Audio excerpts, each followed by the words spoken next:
ये यूट्यूब क्या आ गया, बोलना क्या आ गया। वो अपने आप को अपने पूरे मसलक का इमाम समझ बैठा है। जरा अंधेरे में अपने कमरों के आईनों में बैठकर देख लो कि तुम्हारी हकीकतें क्या है। अभी करीब में मुल्क के एक नौजवान आलिम, पता नहीं कि आलिम है कि नहीं है, जिनको सलमान अजहरी साहब कहते हैं, उन्होंने उलमाए देवबंद और मसलके देवबंद से इत्तिहाद का पैगाम दिया। अस्सलामु अलैकुम वरहमतुल्लाहि वबरकातुहू। जी नाज़रीन, एक देवबंदी मौलाना है जिसका नाम शायद MP मुज़म्मिल करके है कुछ नाम। तो उस देवबंदी मौलाना ने जो है मुफ्ती सलमान अज़हरी साहब क़िबला के बारे में क्या कहा है, आइए हम देखते हैं इस पूरी वीडियो में। उलमा की बेअदबी से बचो, जिन्होंने अपनी पूरी जिंदगी खिदमत खल्क पर लगा दिया।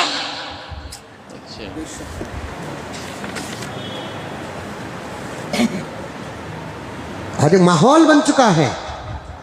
यूट्यूब क्या आया, सब अपने आप को खतीब ज़ीशान समझ रहा है। ये यूट्यूब क्या आया, सब अपने आप को रहबर आजम समझ रहा है। मुफ्ती नहीं, मुफ्ती आजम समझ रहा है। ये यूट्यूब क्या आ गया, बोलना क्या आ गया। वो अपने आप को अपने पूरे मसलक का इमाम समझ बैठा है। जरा अंधेरे में अपने कमरों के आईनों में बैठकर देख लो कि तुम्हारी हकीकतें क्या है। अभी करीब में मुल्क के एक नौजवान आलिम, पता नहीं कि आलिम है कि नहीं है, जिनको सलमान अजहरी साहब कहते हैं, उन्होंने उलमाए देवबंद और मसलके देवबंद से इत्तिहाद का पैगाम दिया। अरे जानते नहीं जानते हैं, सलमान साहब जान रहे नहीं जानते, आप हजरत जान रहे नहीं जा रहे, क्योंकि मुल्क के हालात खराब होते जा रहे हैं मुसलमानों के हक में। अब मुसलमानों का मुत्तहिद होना बहुत ज़रूरी है। हर कोई तकरीर में यही कहता है मुसलमान मुत्तहिद हो जाए, मुसलमान मुत्तहिद हो जाए, मुसलमान मुत्तहिद हो जाए। मैं तो पहले ही से जुमले को जानता भी नहीं, पहचानता भी नहीं। अजीब बात है, ईमान अभी कामिल नहीं हुआ, इत्तिहाद लेकर क्या करेंगे। आमाल में कामिल नहीं, इत्तिहाद लेकर क्या करेंगे। कुरान बितरतीब आमाल का हुक्म देते हुए फरमाता है व अतीउल्लाह व रसूलहू वला तनाज़उ। पहले अल्लाह की इताअत में पूरे हो जाओ, रसूलुल्लाह की इताअत पूरे हो जाओ, बाद में मुत्तहिद हो जाओ, तब जाकर नतीजे निकलेंगे। एक मौलाना है मुल्क के अंदर हमारे, जिनका नाम सलमान अजहरी साहब, उन्होंने इत्तिहाद की दावत दी उलमाए देवबंद को, मसलके देवबंद को। अच्छी बात है, हो जाना चाहिए। देवबंदी, बरेलवी, मुक़ल्लिद, गैर मुक़ल्लिद सब एक हो जाना चाहिए।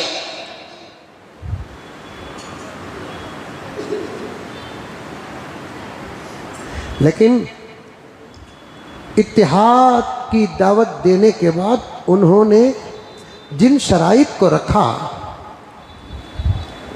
उनसे उनके अकल का मेयार मालूम हो रहा है। मैं अकरम से लड़ लिया या अकरम मेरे से लड़ लिए, अकलमंद सोचो, अकलमंद। तुमना बयान करना आता है, हमना नहीं आता। तुमना ही कहना आता है, हमना कहना नहीं आता। तुम्हारे पास ही मालूमात है, हमारे पास मालूमात नहीं है। तुम्हारे पास हमारे उलमा का अगर हाल है तो हमारे पास तुम्हारे उलमा का भी हाल है। और मुझे साफ कहने दो, हमारे कासिम नानोतवी अलैहि रहमा, रशीद अहमद गंगोही रहमतुल्लाह अलैह, अशरफ अली थानवी रहमतुल्लाह अलैह, हमारे बुजुर्गों की किताबें अगर तुम्हारे पास हैं तो फिर तुम्हारे अकाबिर की भी किताबें हमारे पास है। तुम ही को खोलना नहीं आता, हमको भी खोलना आता है। सलमान अजहरी साहब इत्तिहाद का पैगाम देते हैं, दावत देते हैं। मेरा सबसे पहला सवाल ये है सलमान अजहरी साहब से कि आप अपनी तरफ से दे रहे हैं या पूरे अपने मसलक की तरफ से दे रहे हैं। अगर अपने मसलक की तरफ से दे रहे हैं, पहले उन लोगों का नाम भी तो पेश करो। आप आगे बढ़कर पीछे वाले पीछे रह गए, फिर हम आगे बढ़े तो तुम्हारे बड़े जो हैं वो हम पर इल्ज़ाम लगाएंगे। ये तो हमारे तरफ से नहीं, इस बच्चे के तरफ से है।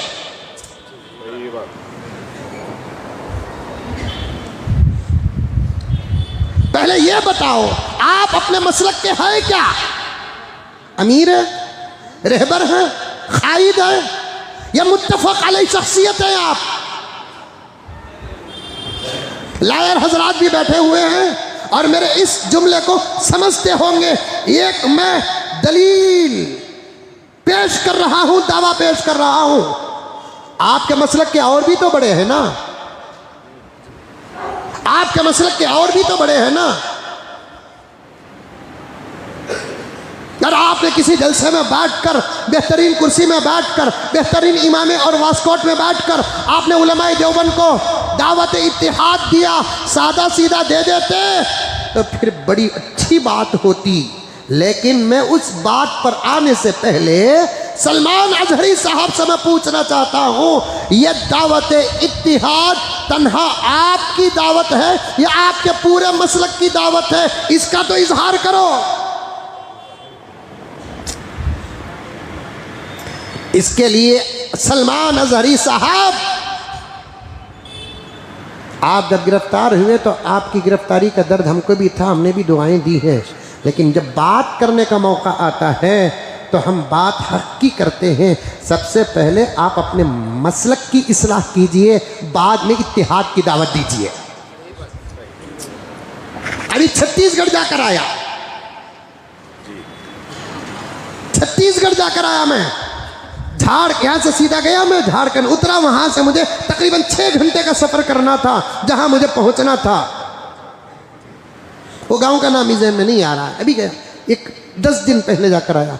जब मैं उतरा एयरपोर्ट झारखंड में उतरा, वहां मैं उतरने के बाद खाने का इंतज़ाम था, खाना खाया, ज़ोहर की नमाज़ पढ़ ली मैंने रांची में, और वहाँ से मेरा सफ़र शुरू हुआ। कार में और भी उलमाए किराम थे तो सफ़र जारी रहा। असर का वक्त हो रहा था, मैंने अपने साथियों से कहा, मौलाना असर कहाँ पढ़ना है? सफ़र में हो, नमाज आधी तो होती है, माफ़ नहीं होती। मैंने अपने साथ रहने वाले उलमा उनसे पूछा कि नमाज कहाँ पढ़ना है? मौलाना ये ज़रा देखेंगे रास्ते में कौन सी मस्जिद आती है। हमने भी ज़्यादा इस रास्ते में सफ़र नहीं किया, अब वक्त जा रहा है, 2 ही तो रकात पढ़ना है और सफ़र में सादी सी ही नमाज पढ़ लेना बहुत अच्छा है। और नमाज सफ़र जिसमें क़सर है उसमें छोटे छोटे सूरे पढ़ने का भी हुक्म है।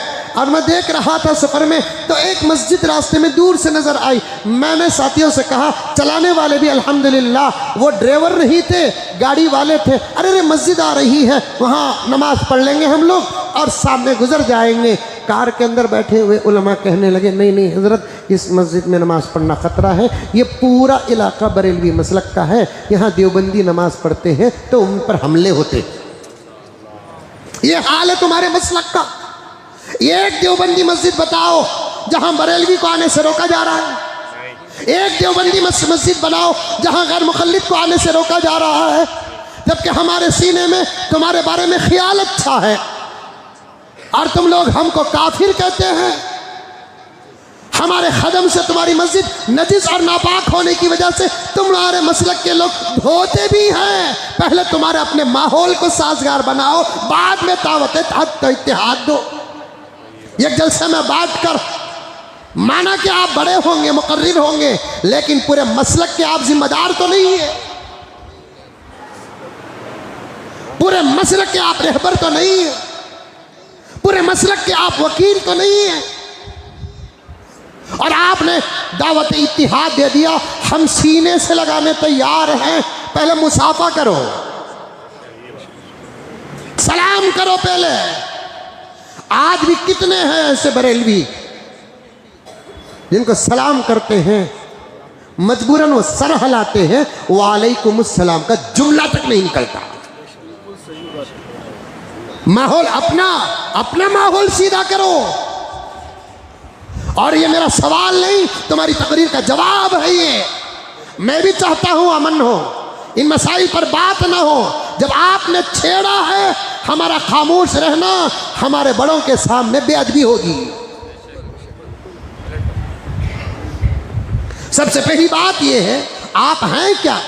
ये दावत इत्तिहाद तन्हा आपका पैगाम है या आपने पूरे मसलक का पैगाम है? इसे साफ पहले वाज़ेह कीजिए आप। और दूसरी बात ये, तवज्जो चाहता हूँ, ये यूट्यूब आ गया ना, सबका दिमाग खराब हो रहा है। दूसरी बात ये है, जब आप दावते इत्तिहाद दिया, ज़रूरत भी है इत्तिहाद की, चलो मान लिया मैं, हम सबको मिलकर रहना है, तो फिर हमारे अकाबिर के किताबों को खोल कर फिर कौम को भड़काने की आपको ज़रूरत क्या थी? इस्माइल शहीद देहलवी ने यह लिखा है, रशीद अहमद गंगोही ने यह लिखा है, कासिम नानोतवी ने यह लिखा है, अशरफ अली थानवी ने यह लिखा है। ज़रा मुझे इजाज़त मिल जाए हमारे बड़ों की, कल से मुझे रोका जा रहा है, मुज़म्मिल खामोश हो जाओ। मैंने कुछ उलमा को कहा था, मैं ज़्यादा तो नहीं कहूँगा, कुछ तो ज़रूर कहकर रहूँगा, क्योंकि मुझे भी तो कुछ कहना है। मेरे माँ के खिलाफ कोई बोल दे, मैं खामोश रहूँ, तो फिर दूध का हक कैसे अदा होगा? मेरे बाप के बारे में कोई कह दे, मैं खामोश रह जाऊँ, खून का हक कैसे अदा होगा? इन अकाबिर के बारे में कुछ कह दे तो फिर मेरे इल्म का हक क्या रहेगा?